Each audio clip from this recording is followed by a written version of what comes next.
পুজো তো প্রায় চলেই এলো, আর হাতে গোনা কিছুদিন বাকি। কিন্তু একটা সত্যি কথা বলুন তো, এবার কি পুজো পুজো ফিল আসছে?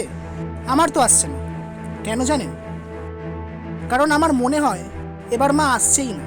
না না, পুজো তো হবে, লোকে ঘুরতেও বেরোবে, কিন্তু মা হয়তো এবার আসবে না। আর কেনই বা আসবে?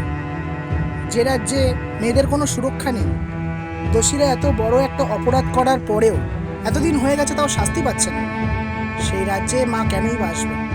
সেও তো একজন নারী, সেও হয়তো এই রাজ্যে আসতে সংকোচ বোধ করছে। সেই জন্যই তো প্রতি বছর যে মনের মধ্যে একটা পুজো পুজো ভাব, এই যে পুজো আসছে এরকম একটা ব্যাপার, সেটা এই বছর আর নেই। বাতাসে শরতের গন্ধ নেই, মনে আনন্দ নেই।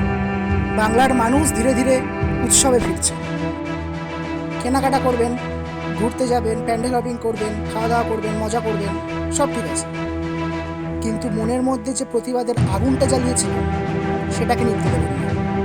একটা কথা মাথায় রাখবেন, অপরাধীরা কিন্তু এখনো শাস্তি পায়নি, তিলোত্তমা এখনো জাস্টিস পায়নি।